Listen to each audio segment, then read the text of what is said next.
بسم اللہ الرحمن الرحیم۔ 26ویں فصل۔ جس طرح ہم نے گزشتہ فصلوں میں ذکر کیا کہ اللہ کے ہاں ایمان کے قبول ہونے کی شرط غور و فکر اور عقل کا استعمال ہے، جس کا قرآن نے حکم دیا۔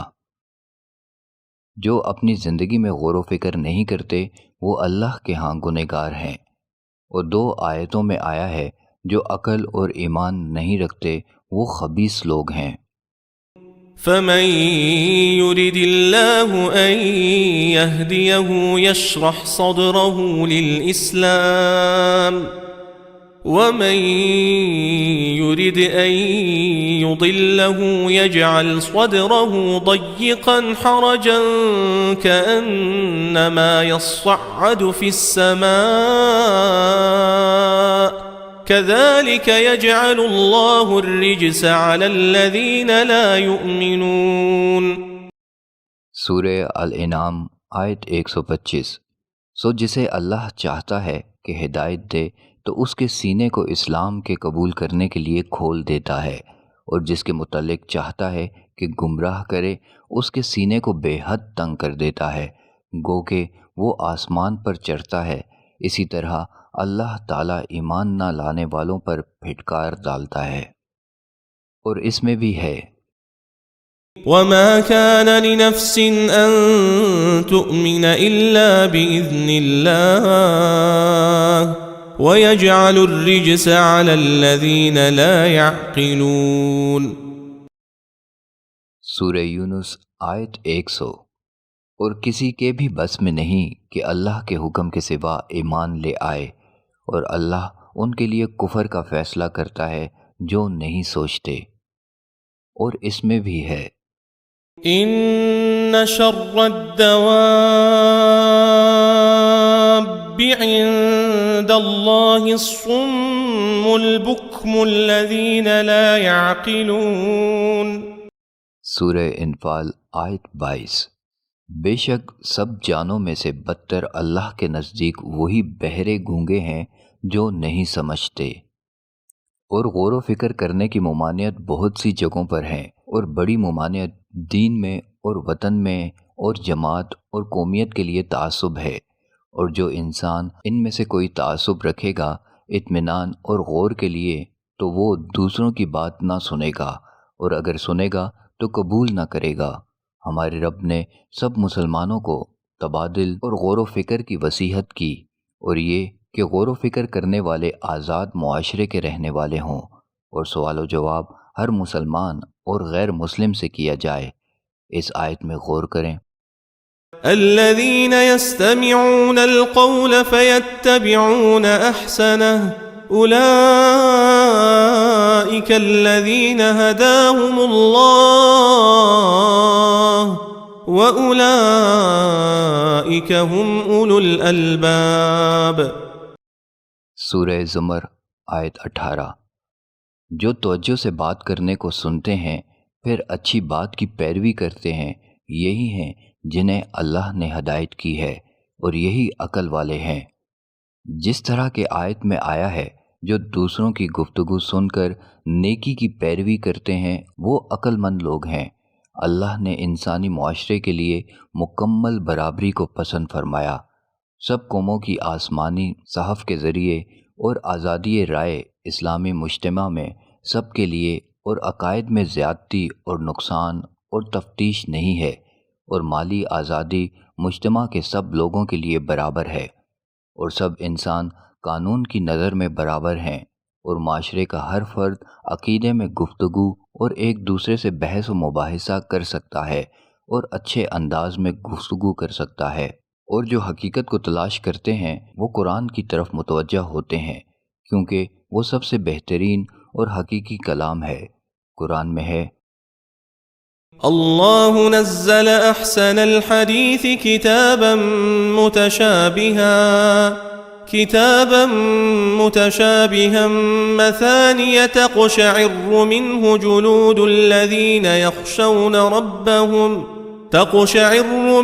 جلود الذین يخشون ربهم ثم تلين جلودهم ثم تلين جلودهم وقلوبهم إلى ذكر الله ذلك هدى الله يهدي به من يشاء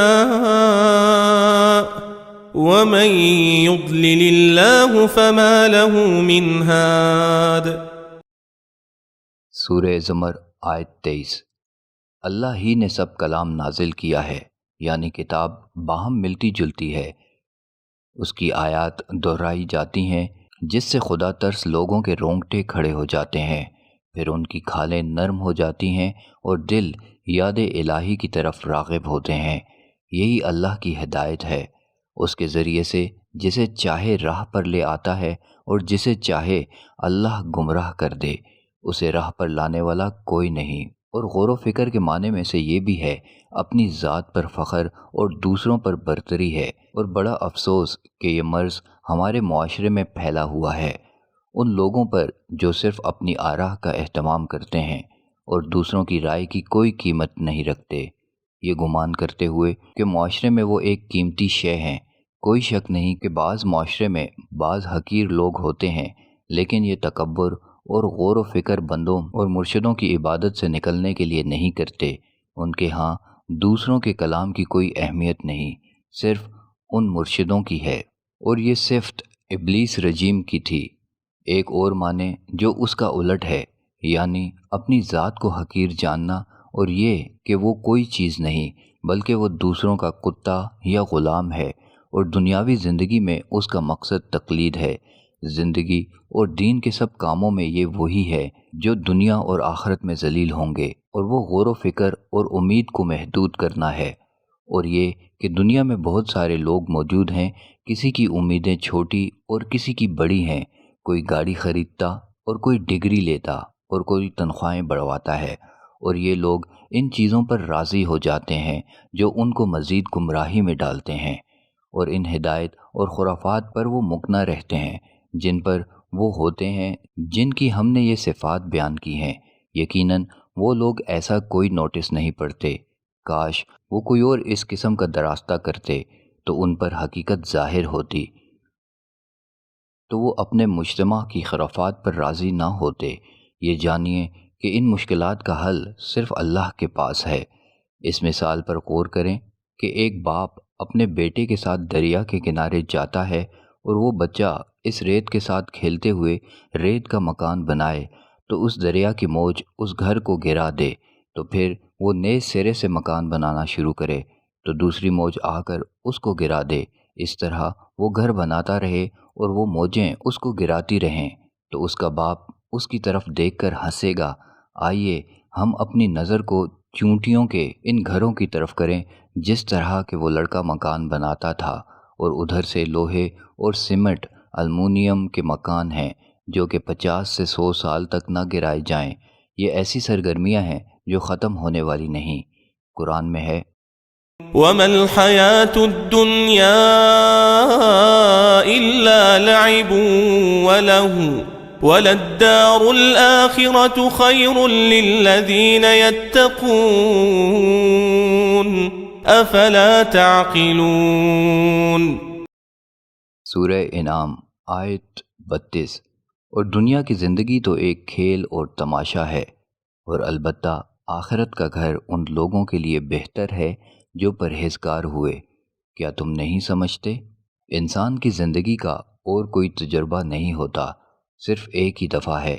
ایمان اور عقیدے کی درستگی ہاتھ کا کام نہیں، بلکہ ہر انسان پر لازم ہے کہ وہ اپنی زندگی کا کچھ وقت صحیح ایمان کے لیے خاص کرے۔ انسان کی زندگی اس کے ہاتھ کے پیسوں کی مثل ہے جس سے وہ اپنی ذات کے لیے ثواب یا عقاب خریدتا ہے، جس کی انتہا اس کی زندگی کرتی ہے، اس کے مال کی طرح جو اس نے اپنی ذات کے لیے ذخیرہ کیا ہوتا ہے، اور حقیقت میں خسارہ ہے۔ بڑے افسوس کے ساتھ آج لوگ یہ گمان کرتے ہیں کہ صحیح اسلام وہی ہے جو ہمارے پاس ہے، لہٰذا اس کو آنکھ اور کان بند کر کے لینا چاہیے۔ غور و فکر کی ضرورت نہیں۔ جس طرح ظاہر ہے کوئی گمان کرتا ہے جو اس کے پاس ہے وہ بہتر ہے، تو یہ اس کو ہدایت کے راستے پر داخل نہ کرے گی۔ کیونکہ جب وہ یہ گمان کرتا ہے تو پھر کسی اور چیز کی اس کے ہاں کوئی قیمت نہیں، بلکہ وہ اس کو سننا بھی نہیں چاہتا۔ مثال کے طور پر اگر کوئی گرد و غبار کے ماحول میں رہنے کا عادی ہو، جب اس کو ایک صاف ماحول میں رہنے کی دعوت دی جائے تو اس کے لیے اس کی کوئی قیمت نہیں، کیونکہ وہ ایک ایسے ماحول کا عادی ہے جو نظافت سے محروم ہے۔ ہماری ذمہ داری صرف یہ ہے کہ دوسروں کو آگاہ کرنا ہے، اور ہمیں مال و دولت، قوت اور غصہ ایک دوسرے پر اختیار نہیں کرنا چاہیے۔ صرف اللہ ہے جس نے کالے اور گورے کو پیدا کیا، چھوٹے اور بڑے کو بنایا، غریب اور فقیر کو پیدا کیا، اور رزق بھی اللہ ہی دیتا ہے جس کو چاہتا ہے۔ اہم یہ ہے کہ اس سے فائدہ اٹھائیں جس کے ہم مالک ہیں، اور یہ جائز نہیں کہ وہم پرستی دوسروں کے مال میں اختیار کریں۔ خیالی قلعے بنانا جائز نہیں۔